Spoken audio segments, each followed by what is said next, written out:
Good afternoon, ladies and gentlemen. I'm so glad to see everybody with me today. We have Jane and Lauren with us. We're going to be speaking about engaged teenagers. Dr. Marc Aguirre will be joining us in just a bit. With that, we've had some technical problems like you can expect with remote working. I'm just going to get on a call with them, sort this out. I'm handing you over forthwith to Jane and Lauren. Jane? Okay. Perfect. Thank you, Jennifer. And I think every time we do something remote, it's a wonderful opportunity to learn how to handle things when things go wrong. And I'm sure Lauren, as a teacher at the moment, is going to be handling a lot more of those situations with all of the schools going online. So I think it's a learning curve for everybody. So Jennifer will be getting hold of Marc and Keri Aguirre, and they will be joining us as soon as they can. And for now, Lauren and I will start with the chat. So Lauren, thank you very, very much for joining us. I know that you don't normally join us within this context. In fact, Jennifer and I are not in this context usually ourselves. Jennifer is normally working as a researcher and doing sourcing work, sourcing different candidates globally for different clients. I also have a lot of experience in the recruitment industry, and I'm normally training companies on how to hire the right people with their interview skills and brand management and the candidate experience. But because we've seen such a need amongst our clients and our friends at this time, we've seen that people are really battling with this adjustment to the new normal, as it's being called. And so we've thought, sure, with everybody having these challenges and having different situations, there really is a lot of information that can be shared by experts that can really help people in these situations. And about a week or so ago, we had Irina Muir, who, Lauren, I know that you know, and we did a session with her on how to work at home, how to work remotely while you have young kids in your house, primary school and pre-primary kids. And now we did that, and then people were like, oh, but can you please do one for high school kids? So we said, sure, let's do that. So we're very excited to have you here today. I know that you have been a high school teacher for a number of years, and you're an educational psychologist. You're currently with Somerset College, and I know you've got great experiences with teenagers and working with teens. And when Marc and Keri join us, they've also got a really good amount of experience working with teens, as well as Keri being a high school teacher. But I think, as usual, we normally start off by saying the reason we're all here is because of Corona and because of the pandemic. And, we as parents and we as employees or not at this stage are viewing things a certain way. But it would be really interesting to kind of climb into the mind of a teenager or a high school child and find out, how are they thinking about something like this? How are they engaging? So let me hold for a moment. Welcome, Marc and Keri. We're glad you made it. Great to be on the call. Hi, everyone. All the way from Joburg, my hometown. So we were just saying that we're starting off and talking about high school kids, and the reason we're all here today is because we're all working remotely and operating in lockdown. And the reason that we're talking about this is because we're seeing the situation a certain way, but we're also very interested to see how teenagers might be viewing this type of situation. So, Lauren, I don't know if you want to just start us off there on how you think a teen brain or a high school brain might be viewing a situation like this. Well, I think it's important to think about or just consider where a teenager is developmentally.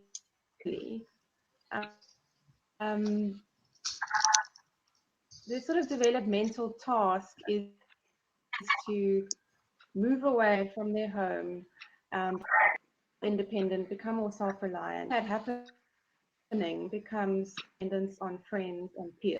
In my opinion, the developmental phase that's probably going to suffer the worst or the most from the coronavirus and being socially isolated is the teenager, because the social isolation actually prevents them from meeting that developmental task. Now, all of a sudden, they're stuck at home with mom and dad, who are the very people who developmentally and age appropriately they're supposed to be moving away from. And I think firstly, just to parents, I think it hopefully that would help to have a little bit more empathy to what your child is going through. That all of us are struggling with the lockdown, all of us are struggling with the isolation, but for teenagers, because of the developmental phase they're going through, it's actually a little bit worse for them. Oh, that's interesting to hear. So I actually remember speaking to Mark. We were speaking the other day, and you were saying you've actually seen two very different views around corona and the virus and the pandemic in the teenagers that you've been involved in. You said you've seen people who are, some are serious, some are not as serious. Yeah, well, thanks, Jane. So I think that I think what it's important to, for people to understand is that, as families across South Africa, we are all in this lockdown, but this is not unique to South Africa. In fact, across the world, it's estimated that 1.2 billion children are currently in lockdown. So this means that parents are spending a lot more time with their children than they used to. And we're all now in this new normal, and we may be feeling a little out of control. What do we do with this time? And if you're a parent of a teen, it can be particularly stressful and unnerving and unsettling. And I've heard terms like, man, I'm going crazy. Others have said, I wish I was still at work. I don't know how to handle this. What do I do?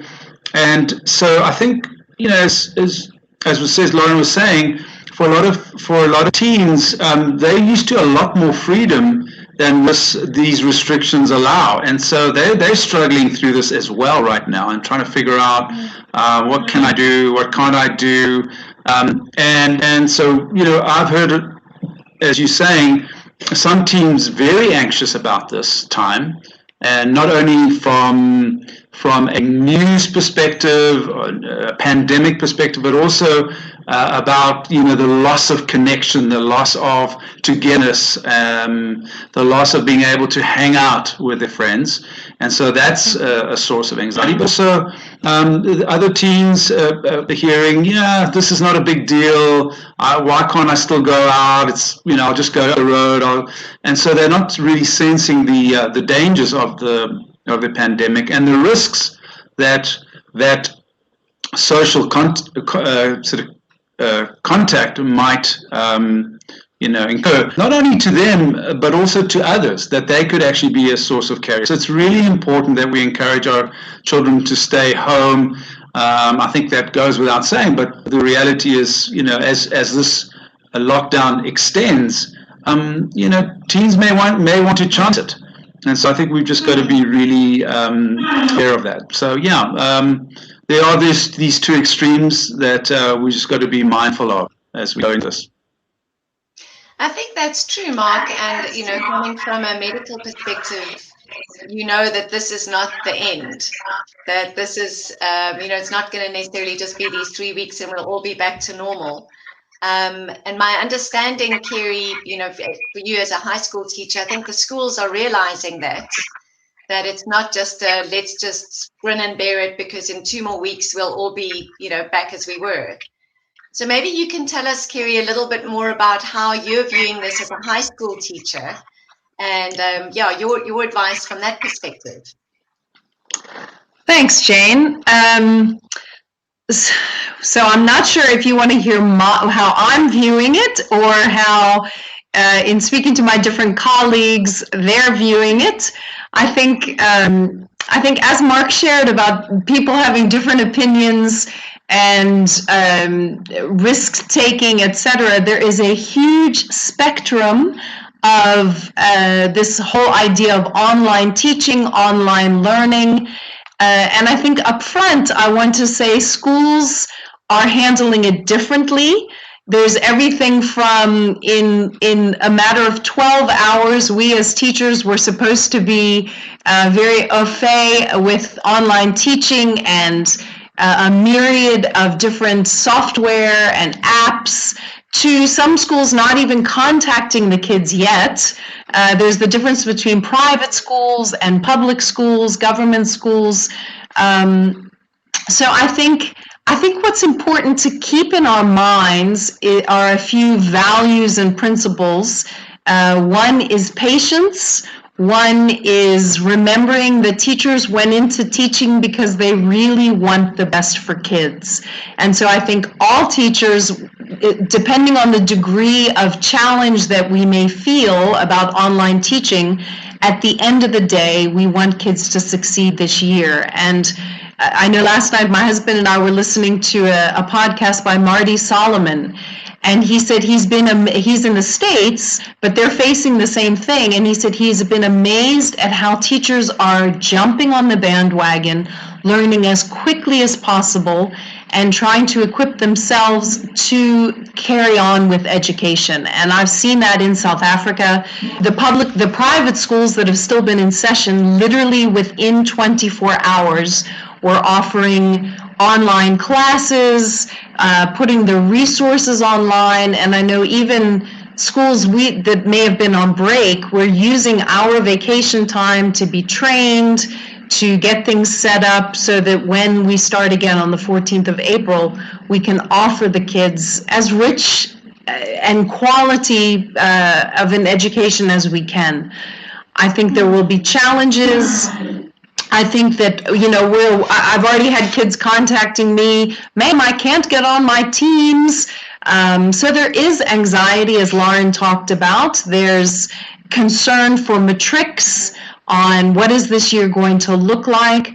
But I do want to encourage, especially parents, I guess, because I think our level of anxiety will flow over to our kids, that schools, while facing the challenge, are really wanting this still to be a successful year for the kids. And so from parents, we ask for support, we ask for positive reinforcement, we ask for support for kids, and there are so many online tools, we're using them to figure out how do we use different apps to make the lessons exciting, to make this a rich time and not a desert time of education.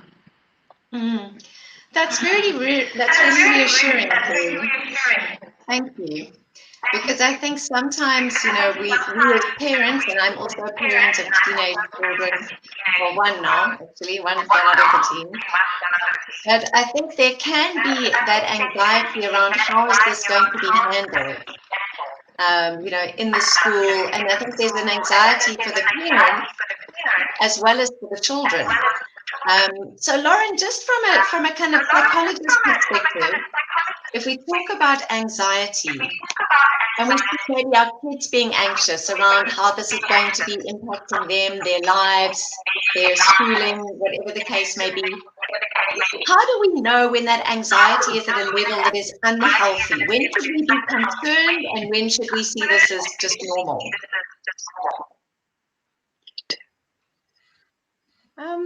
So just from a sort of psychological, can you hear me? Sorry, there's a bit of feedback. Need to be a little bit louder if you can. I'll put up my speaker. Okay.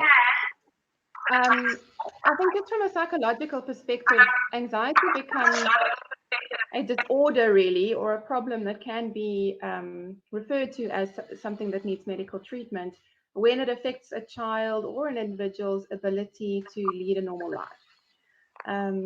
So that's the first thing I want to say is if your child is really struggling to behave in the manner that they used to, then I would suggest sort of contacting the GP and sort of discussing that with someone who's more medically trained to deal with anxiety, a psychiatrist, for example.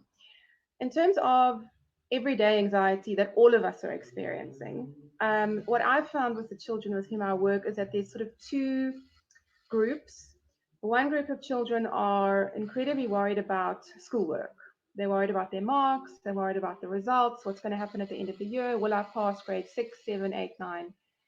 And the other group is just worried generally. What's going to happen to the country? What will happen if my family becomes infected? So I want to just talk about a strategy to help the first group. And Jennifer, if you can put up that image that I sent you. This is called if you've got it. I'm so sorry. Unfortunately, at the moment, we've got a whole set of technical issues today that we've been working with. I'm not Okay, no able to problem. share the screen, but I will share it once we post the video live. Okay, no problem. I can just explain. Maybe So I this can. is Okay, just a second. Jane, I'll add you again, okay? Just give me a second. There you go. Now we can do it. Haha. One moment. So the image I'm going to show you is called the individual zone of optimal functioning. Now, this is a sports-specific model. So I'm borrowing it from the sports field. And basically what it refers to is emotional expression or emotional experience and the impact that that has on performance for a sportsman or an athlete. So the x-axis of the graph, which hopefully should come up now, refers to sort of the emotional experience or level of arousal, level of stress. And the y-axis refers to performance. And what this model believes or assumes is that there is a sort of midline of peak performance where stress, there you can actually see it, where stress is at an optimal level so that it is adaptive. In other words, it's good. It promotes concentration. It basically gets you up off the couch to do something. And performance is optimal at that stage. So I like using this with the children. And I mean, there has been research to show that certain levels of stress do promote learning and do promote things like concentration, increasing readiness or preparedness for action. And what I do is I show the children this, and on the x-axis at the bottom, I put a 1 by low, a 10 by high, and a 5 in the middle. And I explain to them that there needs to be a certain level of stress or arousal for them to be able to function optimally when it comes to their schoolwork. If there's no motivation and there's no stress, nothing's going to happen. But in the middle, that's where you want to be. If it gets above around a 6 or a 7, then we start to become a little bit more concerned. I like using this model or borrowing it from the sort of sports world because firstly, it normalizes anxiety. I think we can very easily pathologize anxiety because we don't want our children to feel anxious. So the minute your child feels anxious, it can be tempting to say, don't worry, I'll fix it, let's do this, let's make a plan. And what that does is it creates this sort of assumption that anxiety is bad. Anxiety is not necessarily a bad thing. And especially when you look at this model and it speaks about arousal and stress, it can be quite motivating. And the second reason I like it is because generally speaking, teenagers are, emotions are high, especially if we're in a situation like a lockdown. And what it does is it can actually help the child, teenager, to anxiety and grade it. I'm at a 4 today, or I'm at an 8 today. And it helps parents to understand. And I really like working with this model because it helps me to understand the child's perspective of his or her anxiety. So if they're at a 4 and they're anxious, then I know, okay, this is manageable. If they say to me, no, I'm at a 9, then okay, and then I know we need to sort of do something here. So that's the first thing I use for academics and sort of learning, school-related anxiety. And then the second is general anxiety. And what I do a lot with the children is I explain to them that anxiety is like a monster in a cupboard. I'm sure we've all had that experience where it's dark, you're a child, you're in your bed, and you see it looks like there's a monster in the cupboard. And it actually takes getting up off the bed, shining a torch, and seeing, okay, it's not actually that scary. It's a hat hanging over a hanger or what have you. And I explained to them that anxiety is quite similar to a monster in a cupboard. If we don't actually discuss it, it can become a lot bigger than it really could be. And so then I use the sort of question and then. And this is what parents can do. You just remember those two words and then. And I actually take the child to the anxiety and speak through it. And they realize, hold on a second, it's not that bad. So for example, and this is the example I had just last term when I was working with a child who was very afraid of failing grade 7, 13 years old. And I said to him, well, let's say you fail grade 7, and then what? And then he said, then my parents would be furious. And then I said, okay, and then what would they do? No, they would be, I said, would they shout at you? No, they wouldn't shout. They would be disappointed. Okay, and then what? And we spoke through it to the extent that he realized, okay, it's not going to be a fun experience, but it's not going to be as terrible and devastating as he initially thought. So just using that little question and then, instead of saying, don't worry, let's fix this, can be quite powerful in helping a child to think through their anxiety. Yeah, I love what you're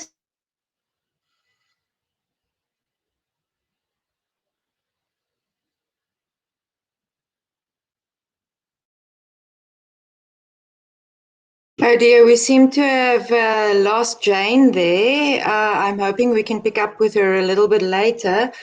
So I think what she wanted to say is that she absolutely loved what you were saying. But Mark, the parents are also experiencing a lot more anxiety than the kids. You have single moms, parents adjusting, and also marital stress as people are living different realities than they usually do. Kids are eating them out of house and home. That's very true. So we have self-care going on and get support and help we need, or that will definitely affect our children. That's where community comes in, right?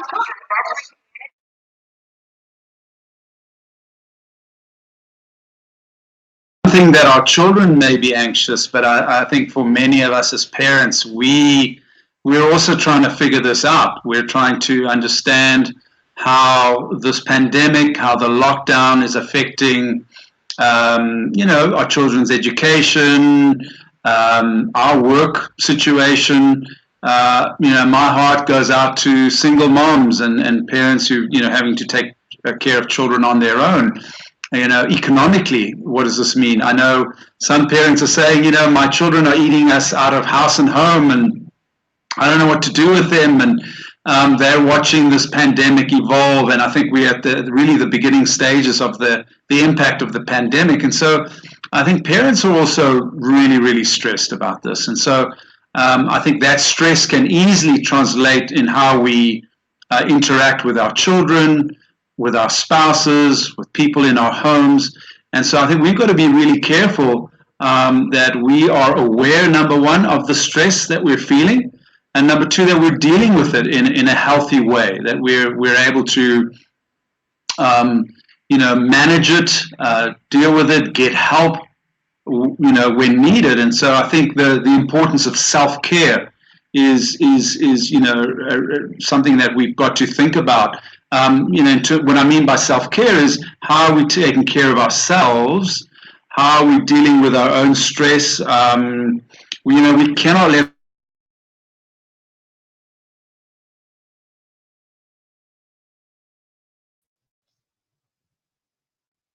really important in this time to be thinking about self-care. How do we protect our own mental health? How do we deal with our own stress and make sure we're connecting with people that can help us talk through this, and get the help we need. So making sure that we're creating quiet time for ourselves, whether it's reading or meditating or praying or getting on the phone and getting some help from friends is really important.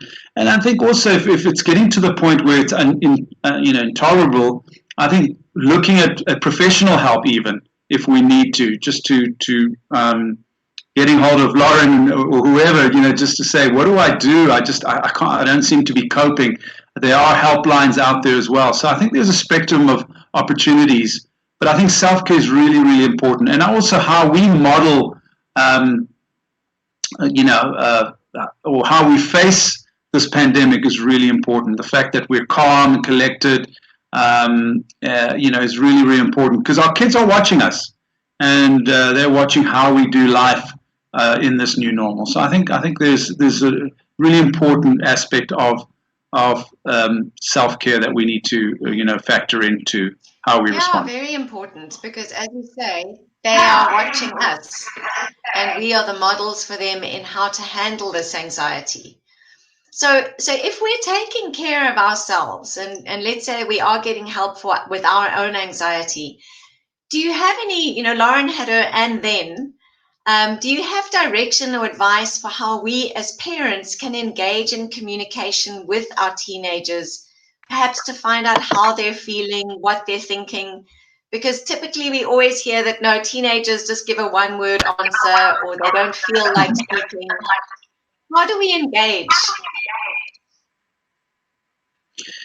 Well, I think we've got to acknowledge that we're doing this all together, and they have a slightly different perspective to ours. But I think the fact of the matter is that we're in the same home, and so what we've been doing is just asking our kids, hey, how are you feeling about the pandemic? How do you feel about how things are going on? What's going on? How do you feel about not connecting, face to face with your friends? And I think just having those conversations, not a heavy sit down, not a, we need to talk, this is serious. I think using everyday opportunities, whether it's around the dinner table or you're watching TV or something in the news pops up and, you hear that, the pandemic is spreading or something's happened or, the president is giving a speech. Being able to then debrief a little after that and just use those opportunities, those day-to-day, those opportunities to talk about it. So I think that's a great starting point to find out how they're doing. And they may only give you a one-word answer, fine, I'm okay. But I think, checking in with them on a regular basis, I think is really, really important to do, using those opportunities. Do you want to share? If I can just add, and I think Marc spoke about this a little bit in his previous point, but I think sometimes we expect our teenagers to be super, super vulnerable with us. We want to know what's going on in their headspace and in their hearts, but we are less inclined to share what we're feeling.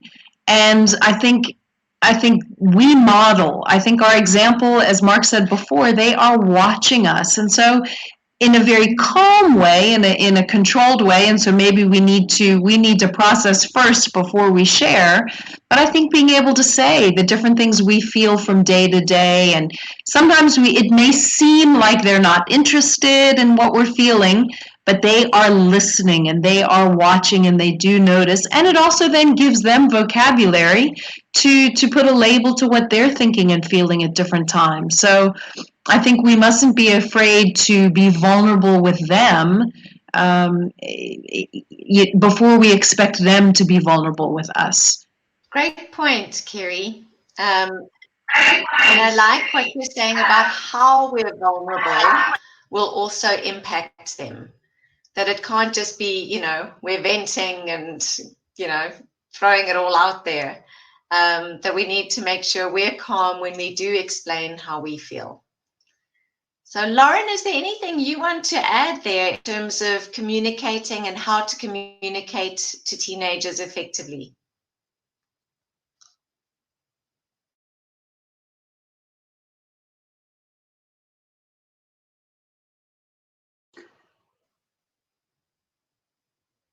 Maybe we'll come back to Lauren just now.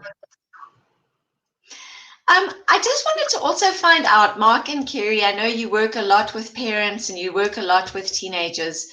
And so typically the communication in the house might not always be around, how we're feeling or how anxious we are or, what people are thinking about the pandemic. It might be around how do we all live together 24/7 like this? Who's going to do what chores? Things have to get done. Is your room tidy? Should it be tidy? Are you doing your work? So I don't know. I sometimes hear a lot around parents not being sure which battles to pick. And if they are going to, pick a battle, how do they do that? Just some practicals around how to live together in a positive way with things that still just have to get done. Great. I think that's a great question, and I think remembering now that stress levels are high, people are worried, our teens are stressed, so already the environment is not necessarily always suitable for a gentle conversation. But I think it's important that during this time we think about not so much the what needs to get done, but the why. And I think it's really important that we start with the why in mind. Having a family meeting and just saying, hey guys, we're going through this together. It means we're all going to have to chip in, and I think that will really help us, in terms of keeping the house clean, making sure that the dishes are done and all that, and that's going to really help just make the home environment a lot more conducive to living, helping out and serving each other. So I think starting with the why, rather than coming in with the rules and regulations and everything that needs to be done and barking orders, I think inviting our children into a discussion around why we need to all chip in, how that's going to help, how that's going to encourage, what a difference it makes. And so working by invitation, not imposition, I think is a great starting point. And then asking them, what can we all do to help out? So rather than, again, telling them what to do, saying, how can you help? And it's been amazing. I've seen our daughter, who's a teenager. She's been cleaning around, up around the house, and she's sort of following me around and saying, "Hey, Dad, you've left this," and I'm like, "Oops, okay, sorry." So it's actually been amazing as people get the why, understand that, man, we're this is a home, not a hotel, that we can all chip in to make a difference. So I would say that and having that sort of mutual respect. You want to foster an environment of great communication so that our children don't feel it's all about the rules. So I think that would be a good starting place. Keri, anything you want to add? I think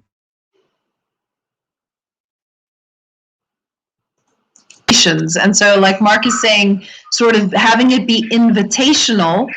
We can even ask them, do they have any ideas for, after they understand the why, getting the chores done, or, maybe they'll come up with a roster, and everybody has, mom, dad, brother, sister, everybody has a little role. We can then switch it, or just even asking them what chore would they like to do.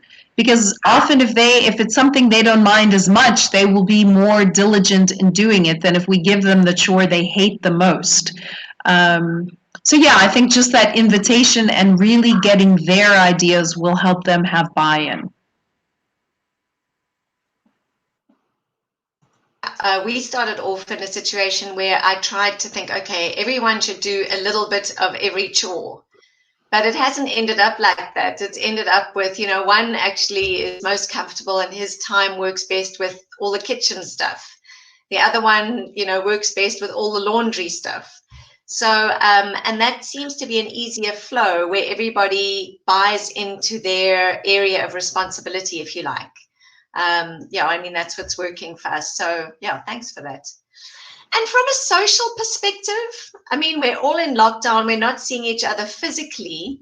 I know most parents might say, do they need any encouragement to be connected socially? They're already online 24/7. But what is your perspective on helping or encouraging social connection during a time like this? Well, I think a lot of us as parents worry about the amount of screen time that our children are already on, and oh goodness, what are they watching? What are they doing? So I think we probably need to be a little less paranoid. They do value their connections with their friends, and I think we are, at least in our household and probably in many others. Our children are continuing to connect with their friends, and we're seeing some really innovative ways of they're doing that. They're putting on little shows together and chatting and group chats. So I think that's really, really important that continues. We're obviously concerned that the amount of time online can also be harmful. exposure to things that they, that could harm them, whether it's pornography or sites that, that hurt them emotionally, or whatever. So I think we, it is probably useful to figure out what they're online doing, so that it isn't damaging. So I think we've got to be careful we're not, one of the two extremes where we're policing them too much. On the other hand, we're giving them carte blanche and they can do whatever they want. So I think it's important that they do spend time with friends and connect with friends and use appropriate social media to do that. But I think it's also important that beyond that the families do have a routine. And so building routine into your family, or a rhythm, I think is really important as well. And I think a lot of the experts recommend things like, doing dinners or meals together, exercising together, having fun together. So, we're trying to do that right now. And so after dinner, every evening, we're playing cards, we're playing games, we're trying to exercise during the day. We have little challenges on push-ups and pull-ups and running around and doing stuff. And I think that's really exciting for the kids. I think don't underestimate the value of those. Sometimes we think, our teens will hate that, they don't want to hang out with us. But we found that to be to the contrary. They actually love spending time. If it's fun, it doesn't have to be long, and you can get them to pick. But so I think there's a number of things that we can do. Now, I think we need to be sensitive to the fact that there are many families in South Africa that don't have access to the internet, to Wi-Fi. They don't. So I think we've got to be mindful of that. And I think this is not necessarily applicable to all families. There are a lot of kids that just can't just jump onto the internet and have access. So I think there are some major challenges that a lot of our teens are facing. And so I think we've got to be sensitive and to that reality and consider that as well. Yeah, good point. I know we were going to, just go on and see, what other tips that all of you have for building a positive home environment. But I do see a question that has come in that Jennifer has loaded in the chat there. So maybe we can answer that, because I wouldn't want us to run out of time and not. Just are very short-tempered. How can we change them? So, Marc, Keri, Lauren, yeah, you want to answer? Well, maybe I can. Okay. Go ahead, Marc. It's fine. No, Lauren, you're on. Oh, okay. I think perhaps it might help to understand why your teenager is so short-tempered. And again, I think that might bring a bit of empathy to what they're going through. Hormonally, they're changing, they're growing, and I think it is quite a difficult time hormonally, and that obviously would impact on mood. I think like initially I said at the beginning, there's going to be a lot of frustration if, like I said, the sort of developmental task is now sort of cut short. So I think that's sort of the first thing, is thinking, why are they so short-tempered? My sort of sweet-natured child at age 11 has now turned into this monster who, yells at me at everything. So that's the first thing I would want to say. And I think maybe Marc and Keri, from your perspective on how to manage it, I think you could possibly bring more insight there. Yeah, thanks so much, Lauren. I agree. We've seen this transformation in all our kids where, man, they were the sweetest little angels. And then over time, it's like, man, what has happened here? Who are these children? Who wants these children? And so we've definitely experienced that to certain degrees. And I think, again, coming back to the why, I think it's really important that our children understand that we want a great relationship with them. and expressing that. Wow, I do want us to be close. I love you. We love you. And I think that's really important for children to hear. And it's important for our kids to hear that we do love them and care about them. And I think once you've established that, I think then explaining to them that in order for us to have a great relationship, it's going to really take both of us or all of us working together. And when you behave in this way, it hurts me. When you behave and, when you're short-tempered or you get angry, it doesn't help this relationship. So can we not work at, ways of behaving in such a way that can really help the relationship, and even asking them to point out ways that don't help them in the way we communicate, in the way we behave. And so I think once you lay that foundation for the relationship, I think it goes a long way. And I think, like Lauren was saying, unfortunately, hormones are kicking in, things are happening. So lots of patience, lots of grace, lots of understanding. You take the higher road as the parent, but keep reaffirming your love for them, the fact that you want a great relationship, that you want to connect. They are naturally pushing away from you because that's as they grow in their independence. So don't expect a warm, fuzzy, I want to be so close to you type relationship necessarily. But I think explaining to them that you want a great relationship and things that hurt that relationship, things that help. And I think that sets up a great foundation. If I can share just a little bit, combining what Marc and what Lauren have said, and I think I may sound a little bit like a broken record, but I know one exercise for me that helped so much with my kids was me remembering what it was like to be a teenager and the moodiness that came and how I at times felt towards my parents when they would say no to something that I felt like was just I needed or I wanted. And then also thinking at times when I'm short-tempered, why?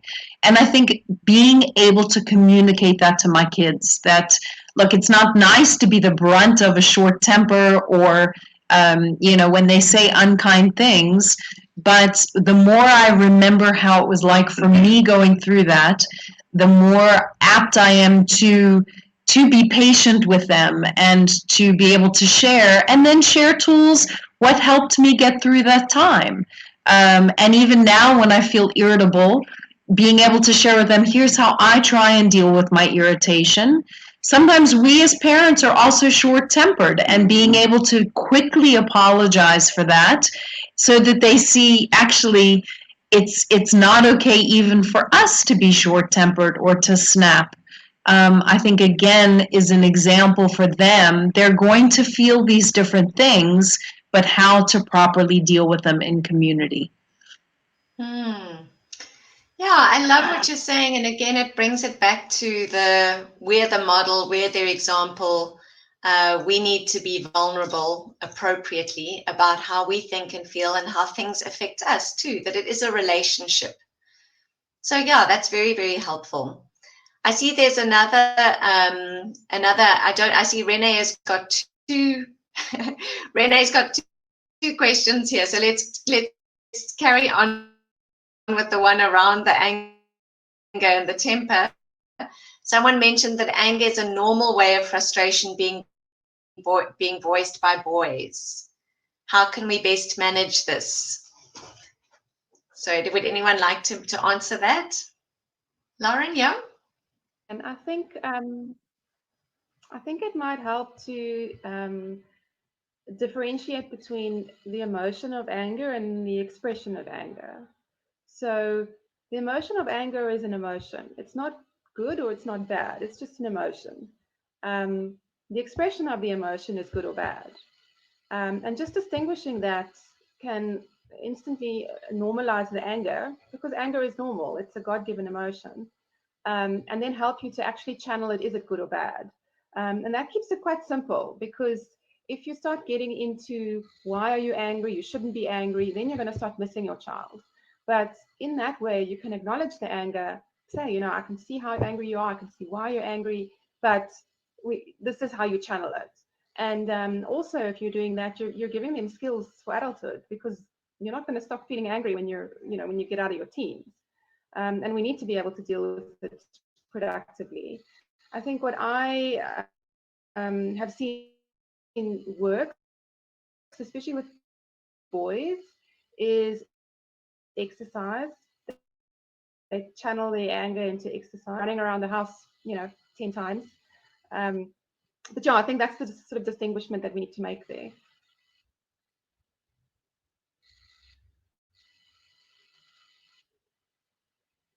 It's been walking round and round. I think it's channeling its anger into exercise.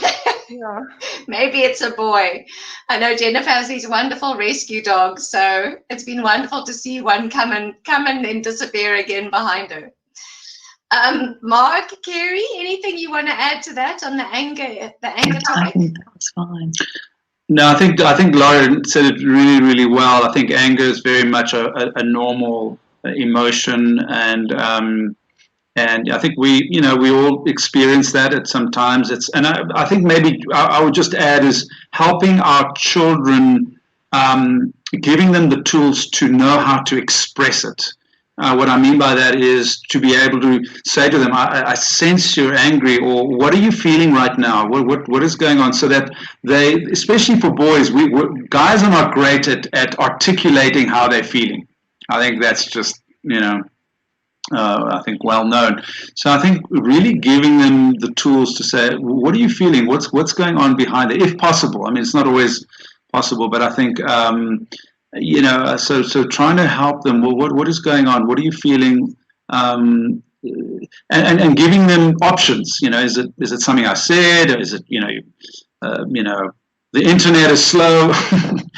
Well, what is it that that's triggering this anger? And I think helping them sort of to get in touch with that. I think the more our children can become self-aware. Self-awareness is such a powerful tool, not only for our teens but for us as well. So I think the more we can help them become self-aware about what they're feeling, I think then they can actually manage it better. So I think having those conversations, I think, would also be useful. Been making notes as you guys are speaking. I think those are such helpful, practical tools. Thank you. I know that Renee also had another question around the gaming. Renee, we did discuss it a little bit just before you came online. We talked a bit about, being online all the time, but she had a specific question around, feels like my boys are gaming 24/7.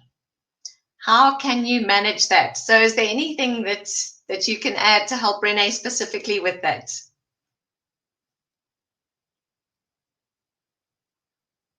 Marc, you're on mute. Maybe you can unmute Marc. He's speaking. Yeah. Yes. Mute it again. Yeah. So my solution to that, Renee, is just switch off the internet for 24 hours. Then they get really, really grateful. And you'll see them really perk up. They'll be doing the dishes and the chores, and they'll be transformed. No, I'm kidding.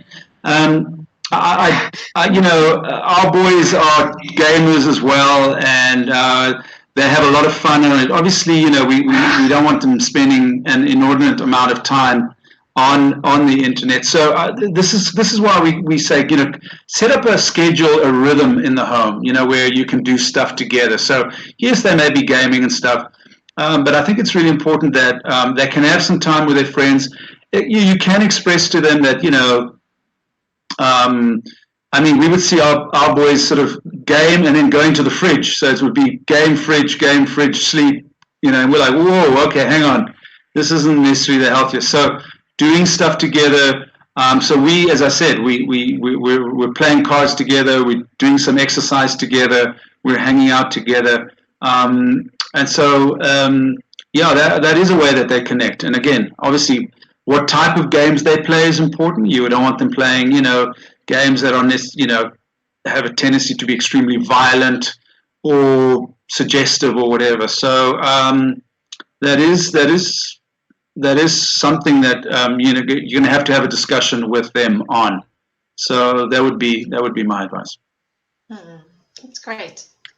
If I can just add, I think one thing with the online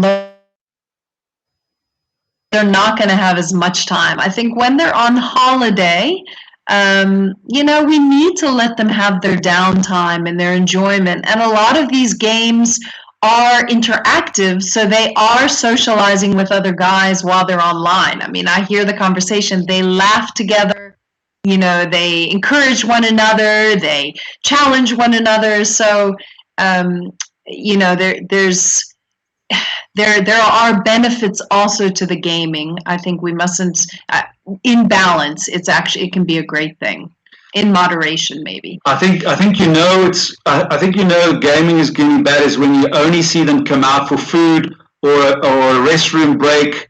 I think that's when you probably got to stop and say, wait a minute, this is.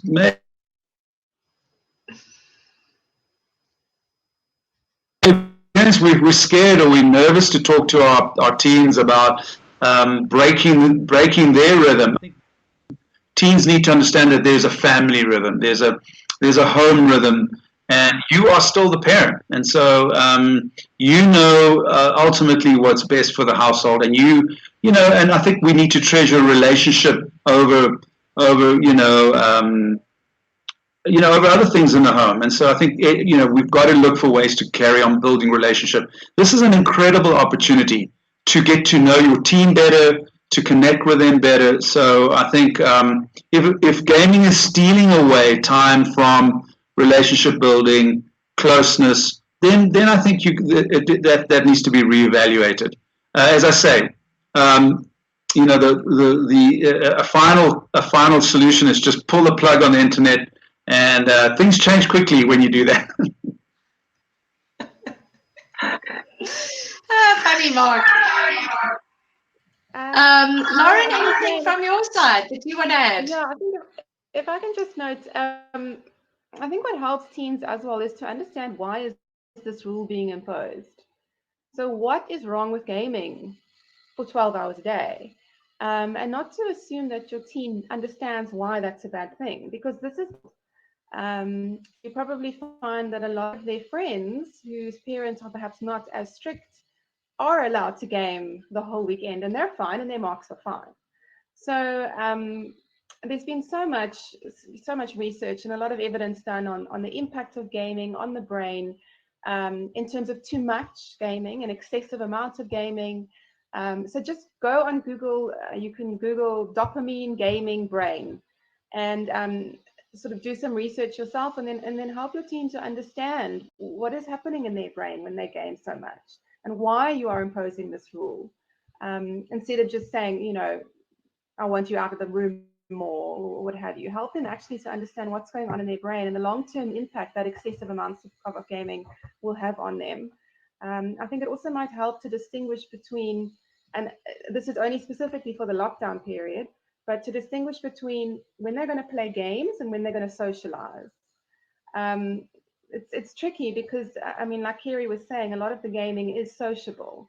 So perhaps giving them time to, okay, this is your social time, and then if it involves gaming, that's fine for now, but this is your gaming time. So during the lockdown time, there might be a little bit more gaming time because they have to use that time to socialize. So perhaps distinguish there as well.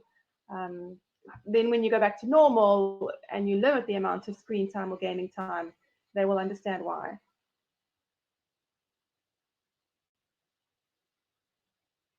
Mark, I see you want to say something there.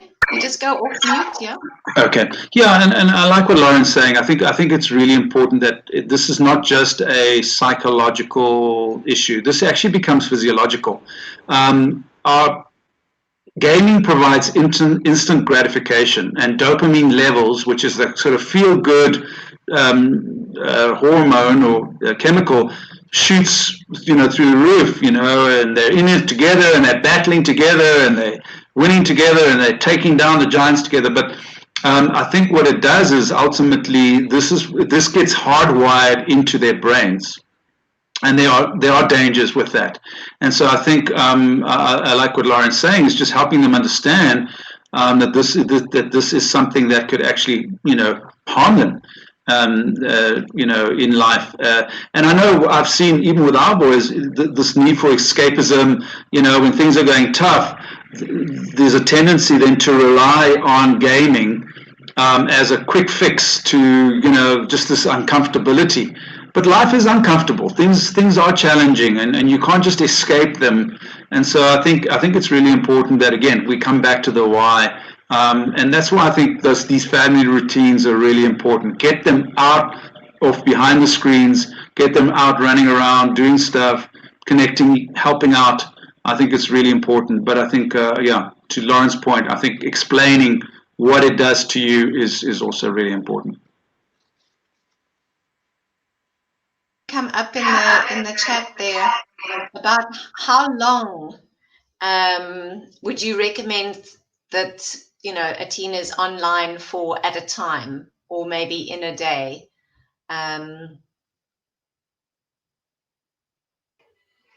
Lauren, from your studies, what do you recommend? I suppose there's a normal and a new normal. Yeah, well, I mean, that's what's tricky is sort of the research I've read. There's a lot of different opinions on this. I read an article 2016, so about 3 years ago, obviously, that said 2 hours a day. So I don't know, Mark and Keri, maybe you perhaps know a little bit more, but that's sort of my understanding. However, what's difficult is our teenagers are using screens and online platforms for so much more, especially during lockdown. They've got homework they must do online. They need to socialize online. They want to game. They want to play sports online. There's so much that they're doing online.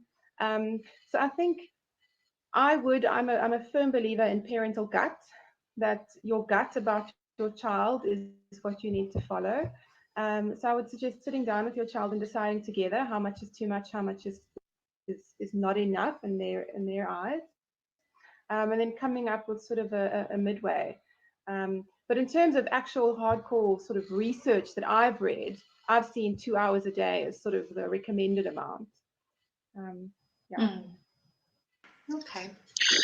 Yeah, I would. So maybe just to add quickly, I think the principle is that kids should not be gaming endlessly, and it just because they literally sort of disappear into a different world, and a sort of a fantasy world, so to speak. And I think what we did, and again, this is not specific to lockdown, but is to have a game, and then get out of the room, move around, do stuff, and set some boundaries and set some limits, and say, well, how much time are you going to? Well, my friends are all coming on at this time, and we're gonna have a few rounds. So okay, that's fine. But I think having those conversations, but it shouldn't be 2 or 3 hours, then a rush to the toilet and a glass of this, and then back into the games. And so I think breaking it up and helping them stay real, and keep stay in the moment where they can come out of that and spend time with the family, do stuff, I think is really important. This is an unusual time. How much time to spend, I think it's going to be difficult. I mean, obviously we'd love to encourage them to read and to play and to do other things, which I think is important. As the schools go, many of them, at least the public schools, go online next week. I think they, as Keri said, they won't have this time necessarily to do all of this. So it's a tricky one. I think those conversations are going to be important to have.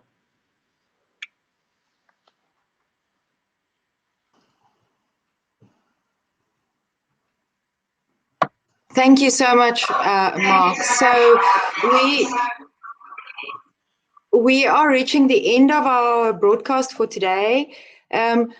Just a quick note from my side. What does it mean when we say the why? When my oldest son was still in the home and we were preparing him to go off to university, I'd say to him, clean the kitchen.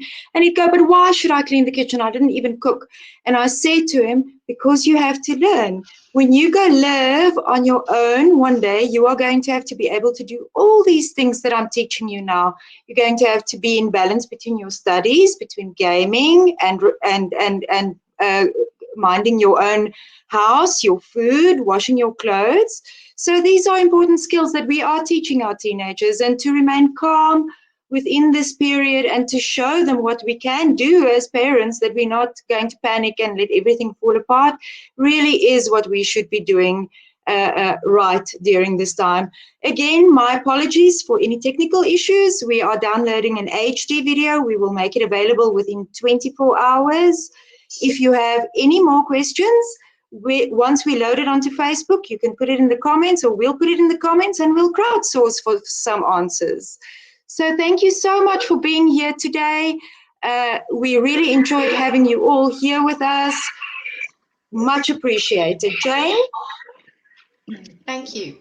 Yes, thank you. I see there was still that question. Please answer my question about, is 12 hours too much? Yes, I think Keri, Mark, and Lauren have said 12 hours is too much.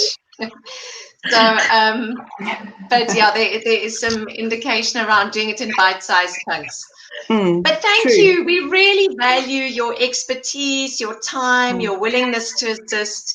I knew that this would be a webinar where we'd just be able to speak forever on this topic. So we do have to stop, unfortunately, but yeah, we really do appreciate so much what you've shared today. It's so practical. I feel encouraged. I feel inspired. And I think what I love is just that sense of we're not alone. You know, we're all in this together. The things we're facing and struggling with are all our normal. And it's about adjusting to that in the best way that we can. So thank you, thank you. I think what you've shared today is so valuable and it's going to help so many people. Thank you, Jennifer. Really appreciate you managing all the chats and all our technical issues. We had a lot of them today. So we really appreciate your calm nature and your dog pacing out his steps in the background. Thank you so much. Thanks again, everyone. Goodbye. See you next time. Thanks, everyone. Thanks, guys. Thanks, everyone. Bye-bye. Bye, Jane. Bye. Thank you again to our audience. We appreciate your questions and working with us and all your patience. Goodbye.